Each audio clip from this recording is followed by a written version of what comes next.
Ele não queria tratamento, não queria remédio e principalmente não queria ninguém sentindo pena. Mas o que aquele milionário solitário menos esperava era que o fim que ele tinha planejado fosse, na verdade, o começo de algo que ele jamais viveu. Antes de continuar, já se inscreva no canal, deixe seu like e nos conte nos comentários de onde você está acompanhando. Carlos Vasconcelos, 46 anos, carregava nos ombros o peso de uma vida inteira de conquistas e de perdas que ele nunca soube lidar. Empresário respeitado, dono de uma das maiores construtoras de Minas Gerais, era conhecido por sua frieza e pelo hábito de afastar qualquer pessoa que tentasse ultrapassar o portão de sua vida pessoal. Desde que seus pais faleceram e rompeu relações com a única irmã, Carlos transformou sua casa em um castelo vazio, onde ninguém entrava e ele não saía. Naquela manhã fria, com o céu acinzentado e um silêncio pesado tomando conta do casarão, ele observava seus próprios exames sobre a mesa. O diagnóstico era claro, mas para ele já estava tudo decidido. Quimioterapia, internações, luta. Não. Carlos não queria viver seus últimos dias entre agulhas e hospitais. Ele só queria companhia, mas uma companhia que não fizesse perguntas, que não o olhasse como um paciente, que simplesmente estivesse ali. Foi então que ele chamou seu advogado e deu uma ordem incomum. Encontre uma mulher comum, não quero enfermeira, nem cuidadora experiente. Alguém simples, que fique por perto, só isso. Ninguém entendeu. Mas Carlos não queria ser salvo, só queria um fim discreto, longe dos olhares de pena, das promessas de cura e dos discursos sobre fé. O que ele não sabia era que aquela mulher, a que ele ainda nem conhecia, não só entraria na sua casa, mas entraria aos poucos onde ninguém mais havia conseguido chegar, no coração dele. Júlia Andrade já tinha aprendido a viver com pouco. Aos 38 anos, separada e sem filhos, passava os dias cuidando da tia com Alzheimer, enquanto tentava equilibrar os gastos com pequenos bicos como passadeira, diarista ou vendedora informal em feiras livres de Pouso Alegre. O tempo parecia sempre correndo contra ela, e a sensação de exaustão era constante, não apenas no corpo, mas no peito. Certa tarde, enquanto trocava as roupas de cama da tia, o celular tocou. Era Rosa, uma amiga da igreja que trabalhava em uma empresa de apoio doméstico e conhecia muita gente da cidade. A voz de Rosa veio direta. Júlia, tem uma vaga que acho que é a sua cara. É em Itajubá. Um homem rico, um tal de Carlos Vasconcelos. Dizem que ele está doente, mas não quer enfermeira. Só quer uma mulher calma, discreta para fazer companhia, organizar as coisas da casa, ler livros para ele, esse tipo de coisa. O salário é bom e parece ser algo mais humano. Júlia hesitou. Ela não podia simplesmente deixar a tia sozinha. Mas nos últimos meses, sua irmã mais nova, Mônica, havia voltado a morar com elas. Mônica tinha um emprego flexível como manicure e, com jeitinho, já vinha ajudando nos cuidados com a tia. Naquela noite, Júlia comentou a proposta com a irmã, já esperando um não. Mas Mônica olhou com firmeza. Vai, Júlia, a tia está mais tranquila agora. Eu consigo cuidar dela. Você precisa respirar um pouco. E quem sabe, isso não muda sua vida? Júlia aceitou. Não com a esperança de mudança, mas com o alívio de conseguir pagar o gás do mês.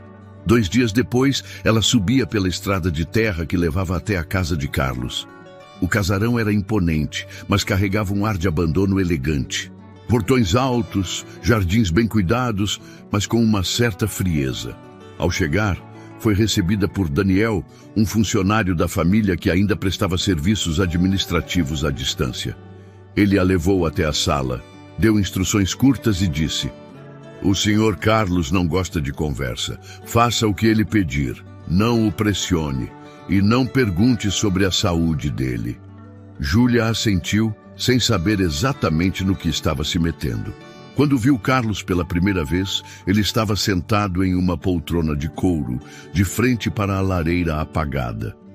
Os olhos estavam fundos, a barba grisalha por fazer, e ele segurava um livro com a capa virada para baixo. Parecia mais um homem exausto do que alguém arrogante, mas sua postura mantinha distância. "Júlia, certo?"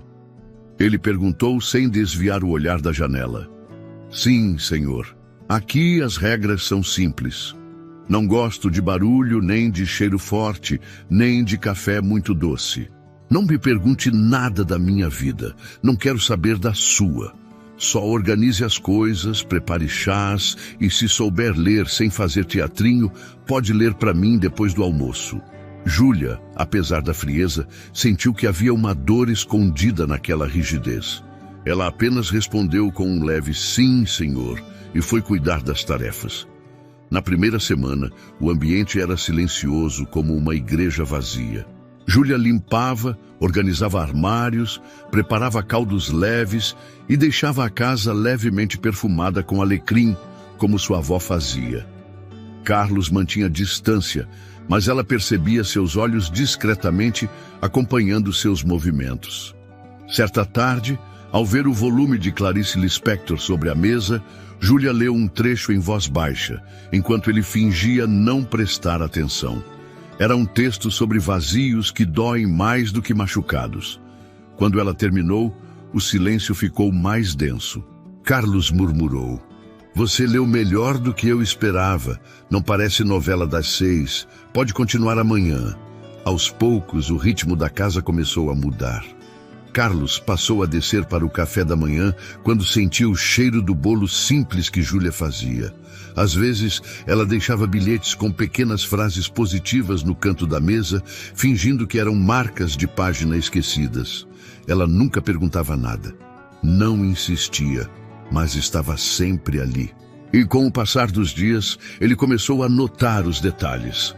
O jeito com que ela dobrava os panos de prato em 3 partes iguais, a forma como colocava uma flor do jardim no jarro da mesa, mesmo sabendo que ninguém ali reparava. E talvez isso tenha sido o primeiro abalo nos muros que ele mesmo construiu ao redor da própria dor. Júlia, por sua vez, sentia-se estranhamente em paz naquela casa silenciosa. Mesmo sem saber o motivo do sofrimento de Carlos, algo nele a tocava. Talvez fosse a solidão dele, um espelho ampliado da dela. Ou talvez fosse o fato de, mesmo sem trocar muitas palavras, ela sentia que ele estava vivo e ainda podia mudar o fim que acreditava ser inevitável. No final da segunda semana, durante uma noite fria, a energia acabou. Júlia acendeu algumas velas, preparou chá de camomila e sentou-se na sala, esperando que ele a chamasse. Mas foi Carlos quem apareceu, com um cobertor nos ombros e uma curiosidade no olhar. "Pode ler hoje também?" Ela sorriu sem dizer nada, e leu, até que ele adormeceu. Ali, entre o silêncio, o chá quente e a sombra do fogo baixo, nasceu algo que nenhum dos dois ainda sabia nomear. Mas já era, e já bastava. Carlos estava começando a reparar em coisas que antes passavam despercebidas. O silêncio da casa já não o incomodava como antes, porque agora não era mais um vazio, era uma presença. Júlia não preenchia o ambiente com palavras, mas com gestos. E isso, aos poucos, começou a mexer com ele de um jeito inesperado. Pela primeira vez em anos, ele começou a sair do quarto antes das 10. Não porque estivesse melhor, mas porque sabia que ela estaria ali, sentada perto da janela da cozinha, mexendo o chá com a mão esquerda e segurando o livro com a direita. Ele observava em silêncio, como quem assiste algo raro sem querer interromper. Ela fazia aquilo todos Naquela os manhã, dias. Carlos apareceu apareceu mais cedo sem e notar se que sentou já à havia mesa virado sem dizer rotina nada. para ele também. Júlia olhou com surpresa, mas não comentou. Apenas serviu o chá e colocou ao lado dele uma fatia de bolo de milho. Ele olhou, levantou uma sobrancelha e disse: "Você cozinha como se estivesse em casa." "É o único jeito que eu sei", respondeu ela com um leve sorriso, voltando a ler. Foi a primeira vez que os dois dividiram a mesa. E o primeiro dia em que Carlos comeu algo sem que ela precisasse deixar num prato solitário no canto da cozinha. Júlia começou a notar mudanças sutis. Ele já não evitava tanto o contato visual. Às vezes, ficava olhando para o chão enquanto ela lia, mas prestava atenção. Outras vezes, se arriscava a fazer comentários sobre o texto. E quando ela esquecia uma palavra, ele a corrigia com uma naturalidade quase infantil. Um dia, enquanto limpava o armário da sala, Júlia encontrou uma caixa com discos antigos. Colocou um deles na vitrola e deixou a música tocar baixinho. Era uma canção instrumental, suave, que enchia a casa de uma melancolia leve. Carlos apareceu no corredor e parou, imóvel. Essa música, meu pai ouvia quando minha mãe estava doente. Ele disse com a voz baixa. Ela desligou a vitrola de imediato, pedindo desculpas. Mas ele negou com a cabeça. Pode deixar. Acho que ela combinou com o clima de hoje. Foi a primeira vez que Carlos mencionou alguém da família. Naquela noite, ele dormiu no sofá da sala, alegando dor nas costas. Mas Júlia percebeu que ele só queria ficar mais perto da música. Ela colocou um cobertor sobre ele e, ao fazer isso, notou que ele segurava um pequeno papel dobrado entre os dedos. Não era uma carta, nem um bilhete. Era um rascunho, escrito à mão com uma frase. Quando não se tem mais tempo, a gente começa a perceber onde deveria ter estado desde sempre. Júlia não leu aquilo em voz alta. Guardou o momento em silêncio, como se fosse uma fotografia que só os olhos enxergam. Aos poucos, a rigidez de Carlos dava lugar a um humor discreto. Ele começou a fazer pequenas piadas, quase sempre secas, mas inesperadas. Quando ela se atrapalhou ao tentar carregar um balde com água, ele disse: se o balde fosse uma pessoa, já teria pedido demissão. E quando ela comentou que o alecrim do jardim estava mais bonito, ele respondeu: ele deve estar feliz por você não ter tentado plantar alguma coisa ainda. Essas trocas não eram frequentes, mas eram sinais. Pequenas rachaduras em um muro que parecia intransponível. Júlia não falava sobre sua vida pessoal. Mas um dia, enquanto servia o jantar, comentou que a irmã tinha mandado uma foto da tia sorrindo. Ela teve um dia bom hoje, lúcida. Disse que achava que eu estava feliz.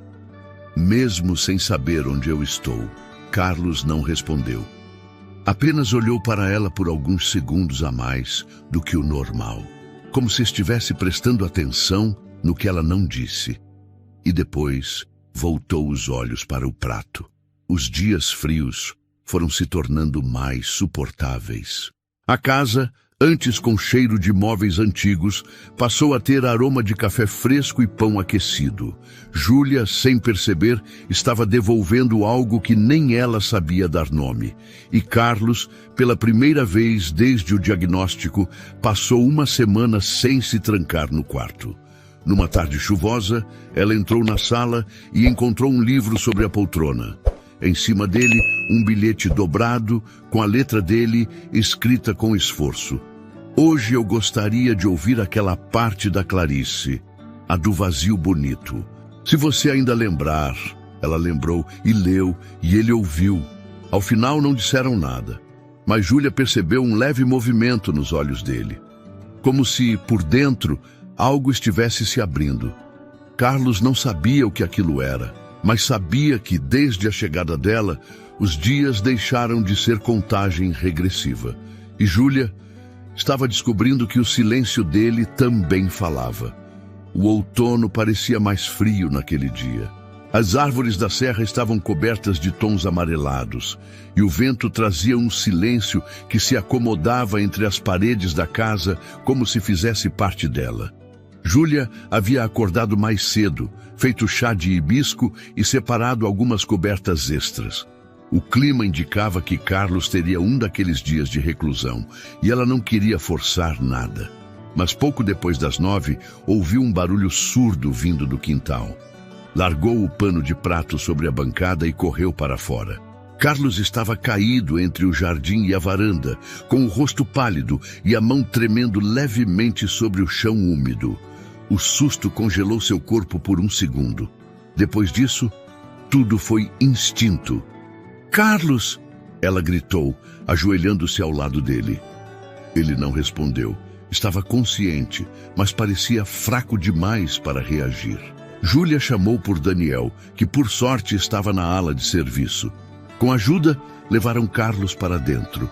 Ela preparou compressas frias, limpou os machucados leves e ficou sentada ao lado do sofá, observando o homem que, até ontem, fazia questão de não demonstrar nenhuma fragilidade. Carlos permaneceu calado por longos minutos. O rosto transparecia mais do que ele deixaria em palavras: dor, cansaço e um certo constrangimento. Júlia não perguntou nada, apenas ficou ali, com as mãos sobre os joelhos e o olhar sereno. "Me desculpa pelo susto", ele disse finalmente. A voz estava fraca, mas firme. "Você quer que eu chame um médico?" Não quero hospital nem exames. Já tenho todos os papéis que preciso. Eles estão guardados no armário do escritório. Se você quiser entender, é só olhar." Ela ficou imóvel por um tempo. Não era uma permissão qualquer, era quase um pedido. Júlia se levantou devagar e entrou no escritório. Encontrou uma pasta azul com exames, laudos, receitas. Câncer no fígado. Estágio avançado. Recomendação urgente de início de quimioterapia. Recusada. A data do diagnóstico, 6 meses atrás. Segurou o papel com as mãos trêmulas. Não era só a gravidade do que estava lendo, era o fato de que ele estava passando por tudo aquilo. Sozinho. Voltou para a sala e sentou-se diante dele. "Por que você não quer se tratar?" Carlos olhou para o teto. Respirou fundo. "Porque eu já perdi tudo que fazia sentido. Meus pais, minha irmã, minha vontade de continuar. A doença veio só confirmar o que eu já sabia. Eu não queria mais estar aqui." "E agora?" ela perguntou com a voz firme. "Agora, tem dias em que eu acordo e penso que talvez valesse a pena tentar ficar mais um pouco." Júlia não disse nada.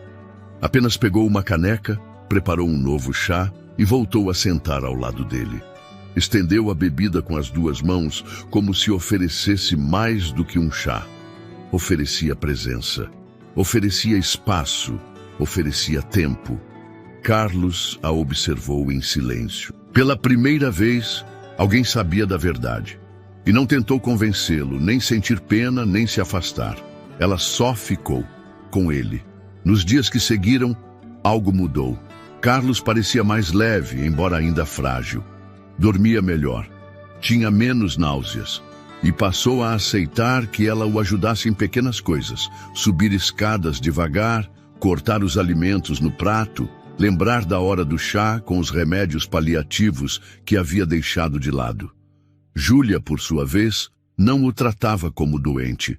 Continuava chamando-o de Sr. Carlos, mesmo quando já tinham passado das formalidades.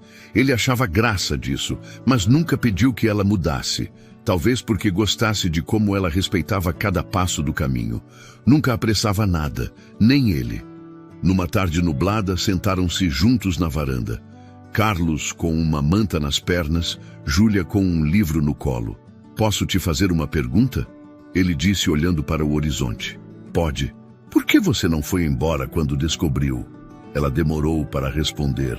"Porque ninguém deveria ter que passar por isso sozinho, nem o senhor. E porque, quando eu entrei aqui, achei que estava só pegando um trabalho. Mas de alguma forma, eu também comecei a me sentir menos sozinha." Ele a olhou, surpreso com a honestidade crua daquela resposta.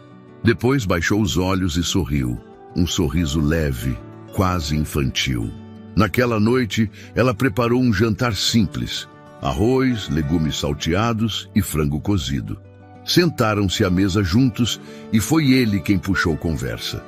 Contou que quando era pequeno, sonhava em ter um sítio com cavalos, que adorava dirigir sozinho pelas montanhas e que odiava festas de aniversário, mesmo as próprias. Júlia escutava com atenção, não com a postura de quem escuta um paciente, mas com o cuidado de quem escuta alguém que nunca teve a chance de ser realmente ouvido. O chá daquela noite foi de erva doce, servido mais tarde que o habitual. E quando ela apagou as luzes da sala e começou a se retirar, Carlos a chamou de volta.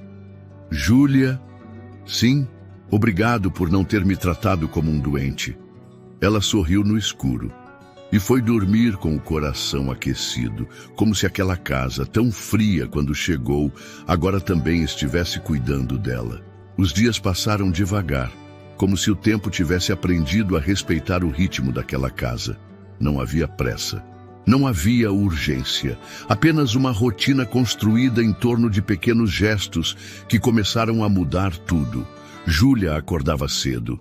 Preparava o café com calma e colocava a mesa com 2 xícaras. Antes, ela deixava a de Carlos ali por hábito. Agora, deixava por desejo. E ele quase sempre aparecia.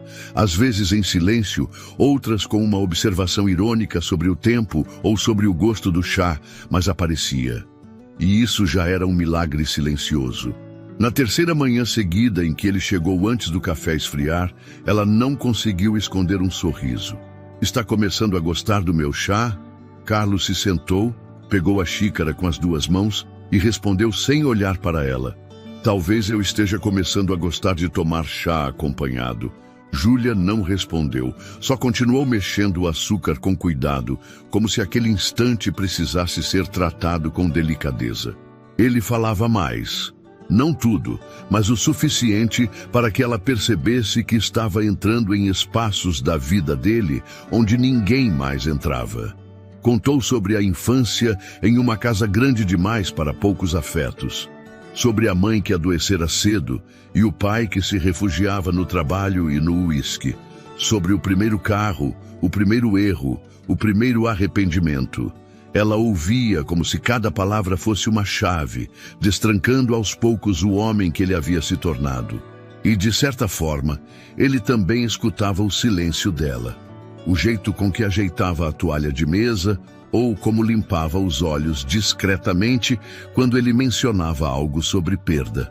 Numa tarde de quarta-feira, Júlia sugeriu algo diferente. O senhor quer pintar comigo? Carlos levantou os olhos do livro, surpreso. Pintar? Vasos. Tenho tinta guardada. Trouxe da minha casa. A tia gosta de pintar quando está lúcida. Eu pensei, talvez o senhor goste também. Carlos hesitou por um segundo, mas viu algo no olhar dela que não tinha a ver com arte. Tinha a ver com partilha, e aceitou. Foram para o quintal. Júlia colocou uma lona no chão, 2 cadeiras e um vaso de cerâmica cada. A tinta era colorida demais para aquele homem acostumado com gravatas sóbrias, mas ele mergulhou o pincel e começou. De vez em quando a mão tremia e Júlia oferecia ajuda, mas ele recusava. Queria fazer sozinho. Faz quanto tempo que não pinta nada? Ela perguntou rindo. Desde que rabiscava os cadernos da escola. E você? Desde ontem, ela respondeu com simplicidade. Aquela leveza foi entrando nos dias seguintes. Júlia começou a incluir músicas baixas no fim da tarde, bolos simples com raspas de limão, livros novos emprestados pela irmã, que seguia firme cuidando da tia. Mônica mandava mensagens com fotos, vídeos curtos e até bilhetes que a tia escrevia nos raros momentos de lucidez. Uma delas dizia: "A Júlia está feliz." Eu sei. Mesmo sem lembrar, Júlia mostrou esse bilhete para Carlos, sem dizer nada. Ele leu, ficou quieto, depois devolveu o papel. Acho que sua tia é mais sensível do que muitos que se dizem sãos, disse ele, antes de se levantar com esforço e ir até a estante buscar outro livro. A confiança entre eles crescia. Às vezes, ele adormecia no sofá com a cabeça levemente inclinada para o lado, e Júlia cobria seus ombros com o xale que ficava na poltrona. Outras vezes, ele fazia questão de segurar a porta para ela quando entravam na casa juntos, mesmo com o corpo fraco. Numa noite mais fria, quando as janelas tremiam com o vento, ela preparou sopa e levou para o quarto dele, já que Carlos dissera estar cansado. Ao entregar a tigela, notou que suas mãos estavam geladas. Ela as envolveu nas dela, sem falar nada. Carlos não as retirou. "Está tudo bem?" Perguntou, olhando para ele com suavidade. Ele demorou um pouco para responder. Depois apenas disse: hoje sim, mas tem dias que o corpo lembra o que a cabeça quer esquecer. Ela compreendeu e ficou ali, sentada ao lado da cama, até que ele terminasse a sopa. Nas semanas seguintes, Carlos aceitou recomeçar o tratamento paliativo. Não porque acreditasse na cura, mas porque queria mais tempo. Mais tempo com ela, mais tempo tomando chá de manhã, mais tempo ouvindo risos baixos no corredor, mais tempo sentado diante de um vaso torto, pintado a 2 mãos. Um dia, ele pegou um bloquinho de papel e rabiscou uma frase. Dobrou e colocou discretamente ao lado da xícara dela. Era só uma linha. Se o tempo for curto, que ao menos seja doce. Júlia leu, segurou o bilhete no colo por alguns segundos e depois o guardou na agenda sem dizer nada. Carlos observava tudo com aquele olhar que já não era tão duro.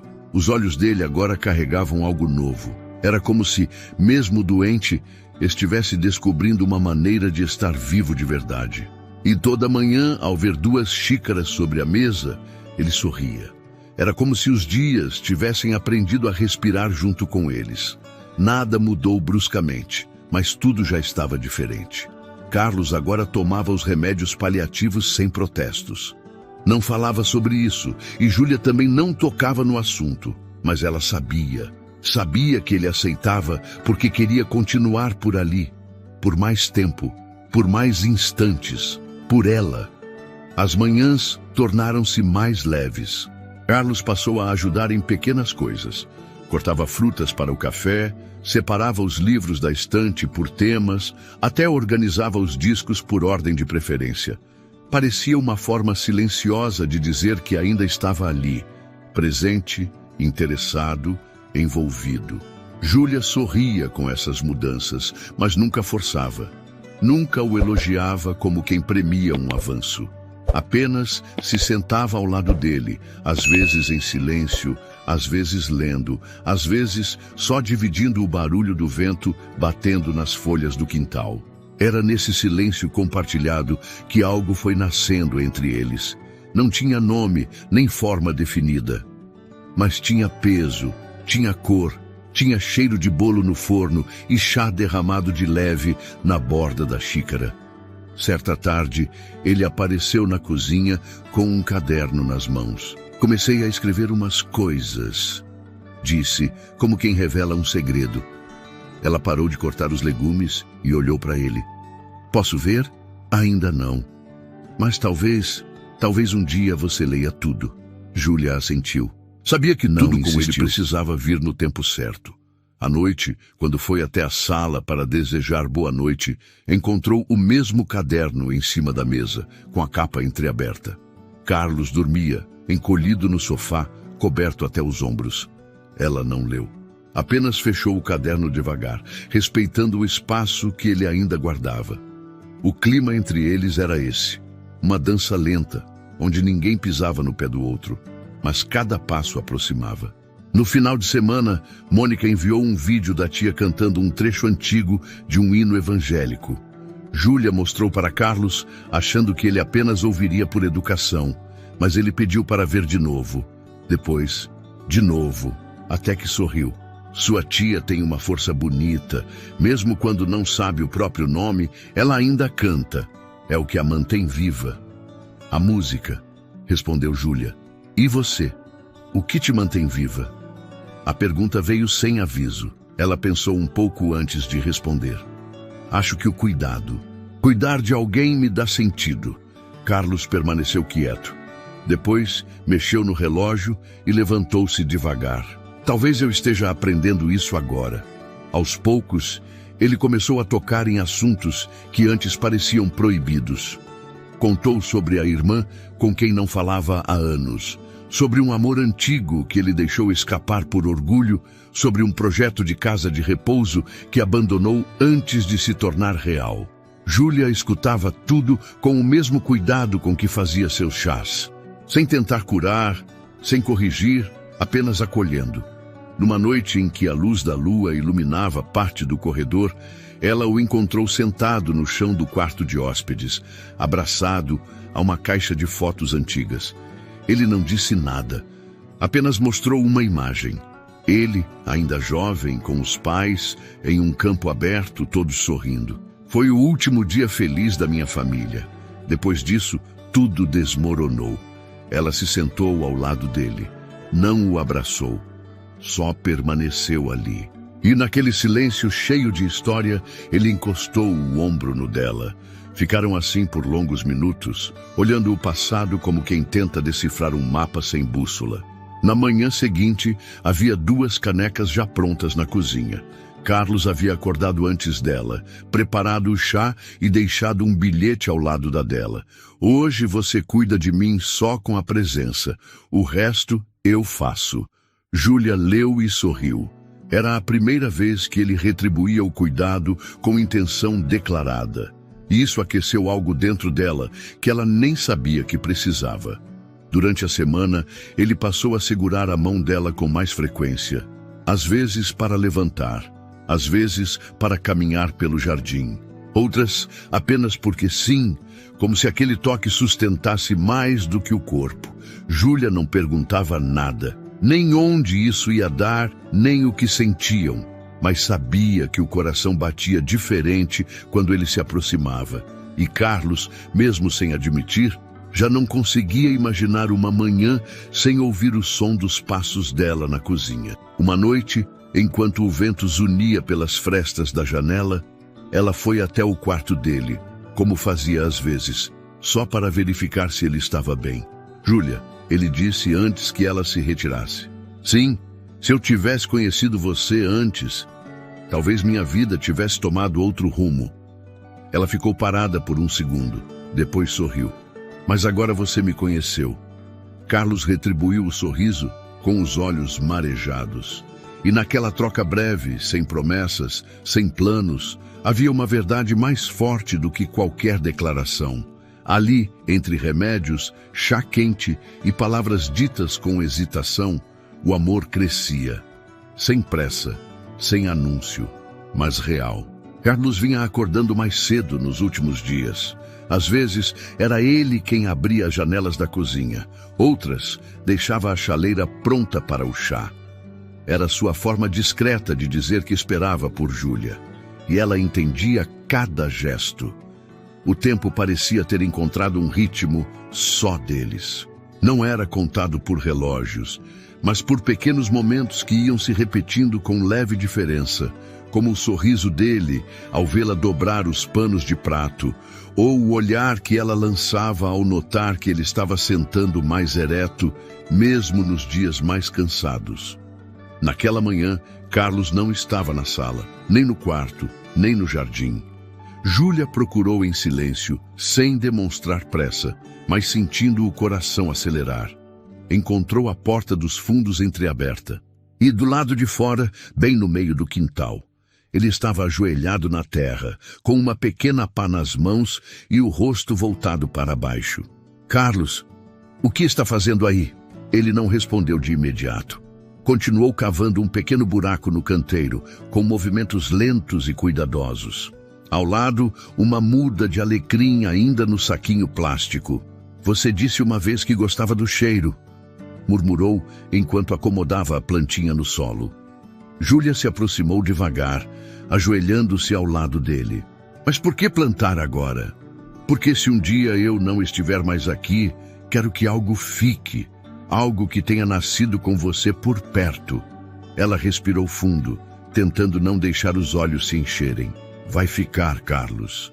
Você também vai. Ele não respondeu. Apenas firmou a terra ao redor da muda e se levantou com a ajuda dela. O corpo estava mais fraco, mas havia uma firmeza no olhar que ela ainda não tinha visto. Nos dias seguintes, ele voltou a escrever no caderno.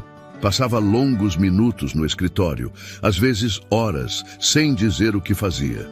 Só pedia silêncio, chá e, de vez em quando, uma música tocando baixinho ao fundo. Júlia respeitava. Sabia que ele estava deixando algo. Não precisava perguntar. Certa tarde, ele entregou a ela uma chave. Segunda gaveta do meu criado mudo. Quando eu pedir, você abre. Ela assentiu. Não era o tipo de segredo que a deixava inquieta. Era o tipo que vinha com cuidado, no tempo certo. Na mesma semana, ele teve um dia mais difícil. As dores voltaram fortes. Júlia o ajudou a tomar banho, o vestiu com o pijama preferido e preparou chá de hortelã com gengibre. Ficou sentada ao lado da cama, em silêncio, segurando a mão dele com as duas dela. Carlos apertou levemente seus dedos. Você já pensou em ir embora? Ela o olhou com ternura. Nunca, nem por um minuto. E se eu piorar? Ainda assim, eu fico. Ele respirou fundo. Os olhos brilharam por um instante. Então pode pegar a chave. Júlia se levantou devagar, caminhou até o criado mudo e abriu a segunda gaveta. Lá dentro, encontrou uma caixa de madeira escura com o nome dela gravado com uma letra tremida. Júlia. Ao abrir, havia dezenas de folhas dobradas, algumas escritas à mão, outras impressas com bilhetes curtos presos por clipes coloridos. O que é isso? Perguntou emocionada. Carlos olhou para ela com um sorriso tímido. Comecei a escrever desde o primeiro dia em que você leu para mim. No começo eram só anotações soltas. Depois virou costume. Escrevi tudo o que senti, tudo o que pensei e tudo o que nunca tive coragem de dizer em voz alta. Ela não respondeu. Apenas segurou a caixa junto ao peito, como se ali estivesse algo sagrado. Você quer que eu leia agora? Não. Só quando sentir saudade. Ou quando quiser me ouvir mesmo sem eu estar por perto. Júlia sentou-se ao lado dele e por um momento apenas chorou baixinho. Não de tristeza, mas de uma ternura que transbordava. Nunca ninguém havia deixado algo tão íntimo para ela. Na manhã seguinte, ele estava mais disposto. Insistiu em preparar o café e até colocou um disco antigo para tocar. Enquanto a música enchia a casa com uma melodia suave, Carlos estendeu a mão para ela e disse quase num sussurro: "Vem dançar comigo?" Ela hesitou por um instante, mas depois sorriu e caminhou até ele. Carlos a envolveu com delicadeza, os passos lentos, o corpo cansado, mas firme o suficiente para conduzi-la. Eles dançaram ali, no meio da sala, como se o tempo tivesse parado. Júlia encostou o rosto no ombro dele e Carlos fechou os olhos por um momento. Isso aqui é vida, Júlia. Isso aqui é o que eu nunca soube viver antes. E naquele instante, entre o cheiro do café que ainda pairava no ar, a canção antiga e o som abafado da respiração dele no ouvido dela, tudo fazia sentido. Mesmo que o tempo deles fosse incerto, mesmo que o corpo dele estivesse cansado, o amor ali era inteiro. Carlos parecia outro. Não que a doença tivesse recuado. As dores ainda vinham, os dias ruins ainda existiam. Mas o olhar dele, aquele olhar que antes carregava apenas cansaço, agora tinha uma luz que não vinha do corpo, vinha de dentro. Júlia sentia essa mudança em detalhes. Na forma como ele arrumava os talheres com cuidado, como passava os dedos sobre a borda da xícara dela antes de entregar o chá, como sentava ao lado dela só para ver o céu escurecer em silêncio. Mônica, do outro lado, continuava firme com a tia. Às vezes, mandava fotos das duas no quintal, outras vezes áudios da tia perguntando quando Júlia voltaria. Mas agora, mesmo sem uma data marcada, ela sabia que estava onde precisava estar. Certa manhã, ao sair do quarto, Júlia encontrou Carlos de pé, já vestido, segurando um chapéu e com um bilhete em mãos. "Vamos sair?" Ela franziu a testa. "Sair? Para onde?" "Não é longe. Prometo que vou aguentar. Quero te mostrar um lugar." Entraram no carro com calma.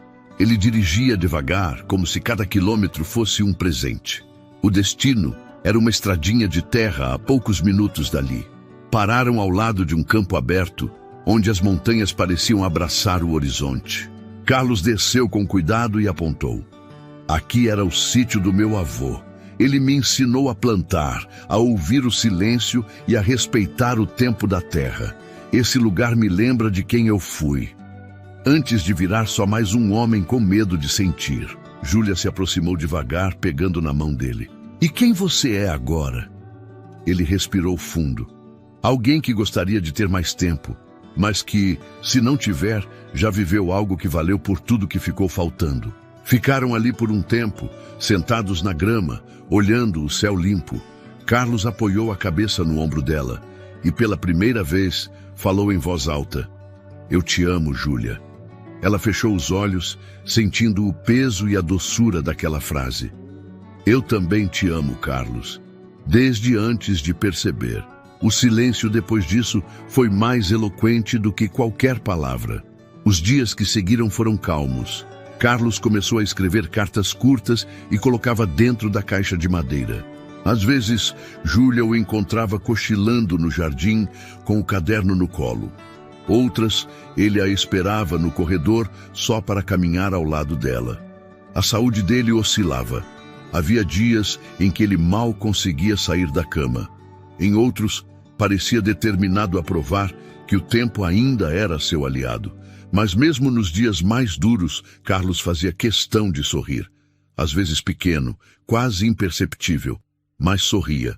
Júlia passou a dormir na poltrona ao lado da cama dele, não por obrigação, mas porque sabia que a qualquer momento ele poderia querer apenas ouvir a respiração dela ali por perto. Numa madrugada silenciosa, Carlos acordou ofegante. Pediu água, depois segurou forte a mão dela. Me promete uma coisa? O que você quiser.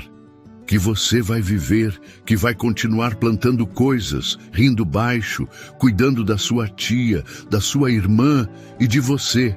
Ela tentou responder, mas a voz falhou. Apenas assentiu com os olhos úmidos. Ele fechou os olhos e disse: dorme aqui comigo hoje, como se a gente tivesse todo o tempo do mundo. Ela deitou ao lado dele, por cima da colcha, segurando sua mão. Na manhã seguinte, Carlos ainda dormia quando o sol entrou pela fresta da cortina. Respirava baixo, calmo, como quem ainda sonhava. Júlia levantou devagar, foi até a cozinha, colocou água para ferver e preparou 2 xícaras. Voltou para o quarto com a bandeja em mãos. E lá estava ele, acordado, sorrindo. Bom dia, ele disse com a voz rouca. Bom dia, trouxe chá com bolo de fubá. Carlos se ajeitou na cama e olhou para ela com ternura. É por isso que ainda estou aqui. Naquela manhã, ele pediu para dançarem mais uma vez. E mesmo com os movimentos limitados, colocaram a música baixa, se levantaram devagar e dançaram no quarto iluminado. Um passo, uma pausa, um toque no rosto, um beijo demorado. O tempo ali se curvou aos 2. Meses depois, Carlos seguia vivo. Fragilizado, sim, mas presente. E o jardim da casa agora tinha mais cores. O alecrim que ele plantou floresceu. Júlia cuidava da casa com a mesma leveza de antes, mas agora com uma certeza no peito. Ela tinha sido o recomeço que ele nunca soube pedir. E ele, mesmo sem ter planejado, foi o amor que ela jamais pensou encontrar. No portão da casa, pendurado discretamente, havia uma placa com letras pequenas, gravada com as palavras que ele escreveu para ela em um bilhete antigo. Se o tempo for curto, que ao menos seja doce. E estava sendo. Muito mais doce do que qualquer um dos 2 imaginou. Se essa história tocou o seu coração, tanto quanto tocou o deles, inscreva-se no canal para acompanhar mais histórias que aquecem a alma e nos lembram do que realmente importa.